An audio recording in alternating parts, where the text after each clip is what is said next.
أعوذ بالله من الشيطان الرجيم. بسم الله الرحمن الرحيم. هل أتى على الإنسان حين من الدهر لم يكن شيئا مذكورا إنا خلقنا الإنسان من نطفة أمشاج نبتليه فجعلناه سميعا بصيرا إنا هديناه السبيل إما شاكرا وإما كفورا إنا أعتدنا للكافرين سلاسل وأغلالا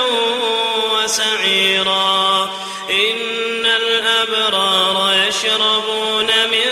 كأس كان مزاجها كافورا عينا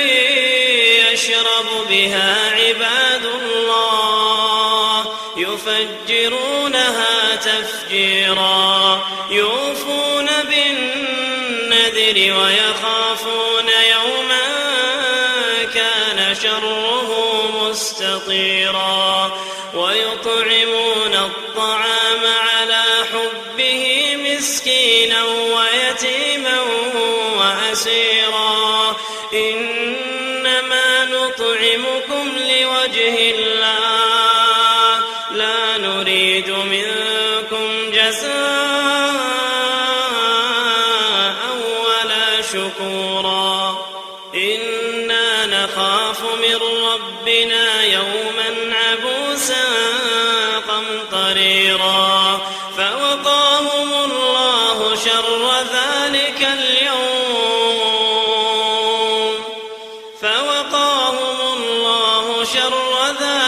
اليوم ولقاهم نضرة وسرورا وجزاهم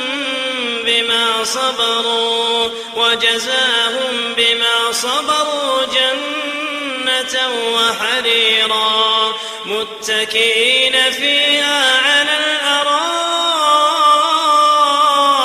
الأرائك لا يرون فيها شمسا ولا زمهريرا ودانية عليهم ظلالها وذللت قطوفها تذليلا ويطاف عليهم بآنية من فضة وأكواب كانت قوارير من فضة قدروها تقديرا ويسقون فيها كأسا كان مزاجها زنجبيلا عينا فيها تسمى سلسبيلا ويطوف عليهم ولدان مخلدون إذا رأيتهم حسبتهم لؤلؤا منثورا وإذا رأيت ثم رأيت نعيما وملكا كبيرا عاليهم ثياب سندس خضر واستبرق وحلوا أساور من فضة وسقاهم ربهم شرابا طهورا إن هذا كان لكم جزاء وكان سعيكم مشكورا إنا نحن نزلنا عليك القرآن تنزيلا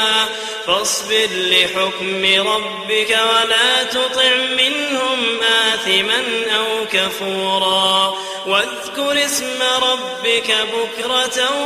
وأصيلا ومن الليل فاسجد له وسبحه ليلا طويلا إن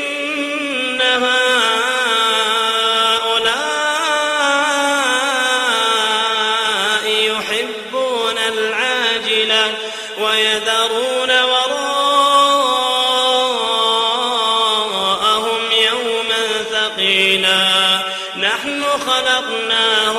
شددنا أسرهم وإذا شئنا بدلنا أمثالهم تبديلا إن هذه تذكرة فمن شاء اتخذ إلى ربه سبيلا وما تشاءون إلا أن يشاء الله وما تشاءون إلا أن يشاء الله إن الله كان عليما حكيما يدخل من يشاء في رحمته والظالمين أعد